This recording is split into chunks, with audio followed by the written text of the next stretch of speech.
সালাতু ওয়াস সালাম ডাক দিয়া বলেন, ও সাহাবাই কেরাম, সবচাইতে অসহায় ব্যক্তি হলো ওই ব্যক্তি যে মৃত্যুর সময় পাহাড় পরিমাণ নেক আমল নিয়া, পাহাড় পরিমাণ সওয়াব নিয়া কবরের জগতে রওনা হয়েছে। কবরের জগতে যখন রওনা হয়, পাহাড় পরিমাণ নেক আমল নিয়া রওনা হয়েছে।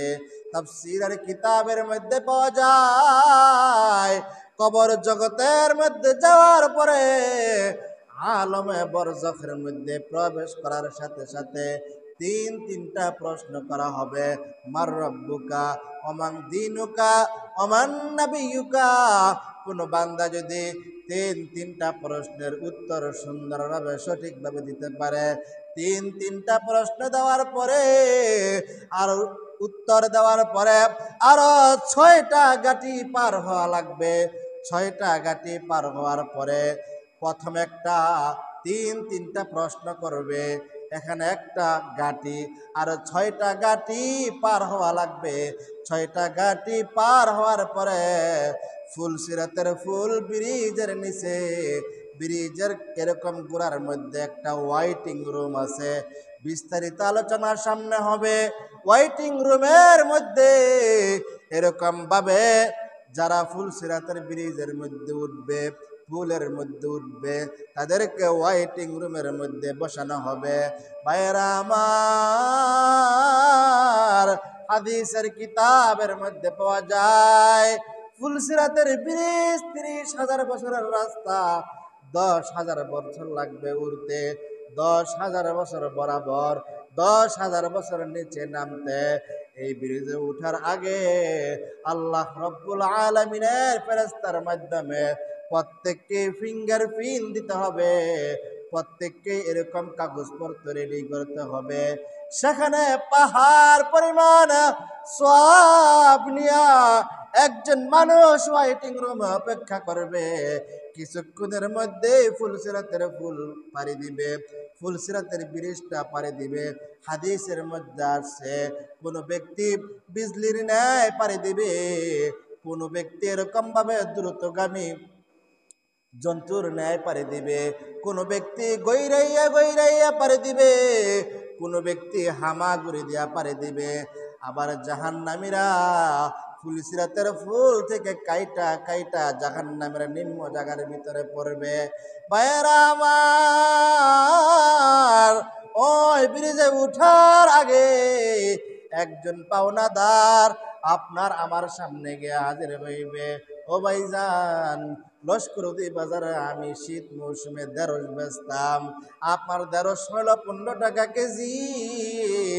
আপনি 10 টাকা দিয়ে আপনার জোর করে 1 কেজি ঢেঁড়স নিয়ে গেছেন।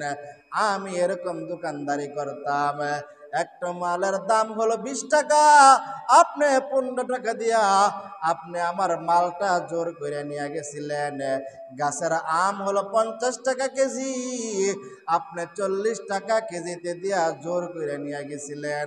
এরকম 5 টাকা 10 টাকার ওই পাওনাদার গুলা ওয়াইটিং রুমের মধ্যে হাজির হবে। কিতাবের মধ্যে পাওয়া যায়, তখন তো আর টাকার কোনো খেলতামশা থাকবে না, তখন নেক আমলের খেলতামশা থাকবে। ওই যে আপনি 5 টাকা মেরে খাইছেন, 10 টাকা মেরে খাইছেন, 1 টাকা মেরে খেয়েছিলেন, ওই পাওনাদার গুলা অটোমেটিক আপনার সামনে হাজির হয়ে যাবে।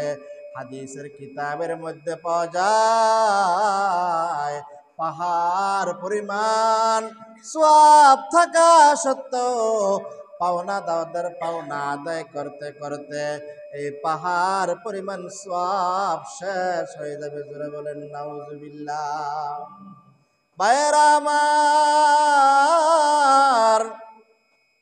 তাফসীরের কিতাবের মধ্যে পাওয়া যায়, আল্লামা সানাউল্লাহ পানিপত্তি রহমতুল্লাহি আলাইহি বলেন, যখন সব শেষ হয়ে যাবে আরো পাওনাদার থাকবে, আরো পাওনাদার থাকার পরে তারা সামনে সিরিয়াল ধরে দাঁড়াবে।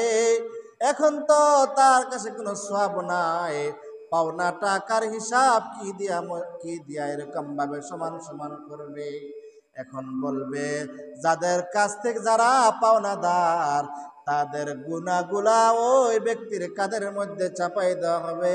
জোরে বলেন নাউজুবিল্লাহ।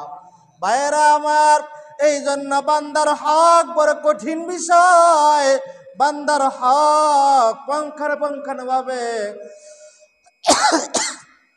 আদায় করতে হবে। আব্বা আম্মা সন্তানদের হক আদায় করতে হবে, সন্তানরা আব্বা আম্মার হক আদায় করতে হবে, স্ত্রী স্বামীর হক আদায় করতে হবে, স্বামী স্ত্রীর হক আদায় করতে হবে।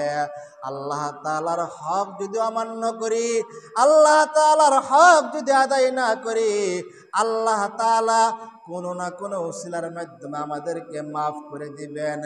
কিন্তু যদি বান্দার হক আদায় না করি, ততক্ষণ পর্যন্ত বান্দা আমাদেরকে ক্ষমা না করবেন, ততক্ষণ পর্যন্ত আল্লাহ রাব্বুল আলামিনের দরবারে কোনো ক্ষমা নাই।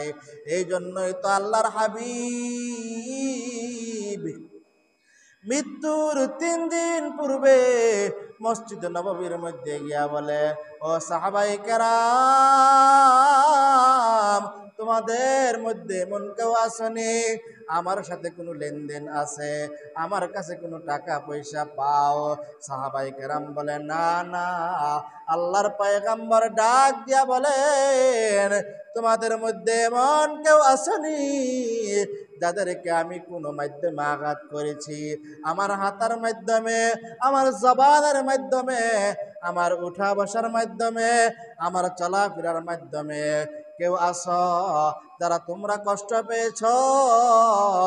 দাঁড়াও, আমি তোমার কাছ থেকে ক্ষমা চেয়ে নেই। কারণ আমি আল্লাহ রাব্বুল আলামিনের কাঠগড়ায় আসামি হইয়া দাঁড়াইতে চাই না।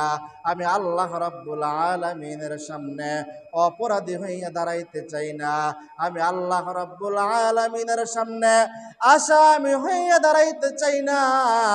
আল্লাহর রাসূল সাল্লাল্লাহু আলাইহি সাল্লাম যখন গত সপ্তাহে এই আলোচনার কিছু অংশ করেছিলাম, আল্লাহর পয়গম্বরের একজন সাহাবী হযরত ওয়াক্কাসা রাদিয়াল্লাহু তাআলা আনহু ডাক দিয়া বলেন, ইয়া রাসূলুল্লাহ, ইয়া হাবিবাল্লাহ, যুদ্ধের ময়দানে যাওয়ার সময় গোরা হাঁকাইবার জন্য আপনি গোরাকে বারবার চাবুক মেরেছিলেন। শুধু গোরার মধ্যেই চাবুক লাগে নাই, আমার দেহের মধ্যে চাবুক লেগেছে। ভাইয়েরা আমার, হযরত ওয়াক্কাসা রাদিয়াল্লাহু তাআলা আনহু ডাক দিয়া বলেন, যদি হিসাব বরাবর করতে চান তাহলে ওই চাবুক দিয়া আপনার পিঠের মধ্যে আঘাত করতে হবে। জোরে বলেন না নাউজুবিল্লাহ। ভাইয়েরা আমার, হযরতে ওয়াক্কাসা রাদিয়াল্লাহু তাআলা আনহু এক পা দু পা হাঁটি করে আল্লাহর রাসূলের সামনে গেলেন। আল্লাহর রাসূলের সামনে যাওয়ার পরে আল্লাহর হাবিব নিজে একটা চাবুক ধরাই দিলেন। চাবুক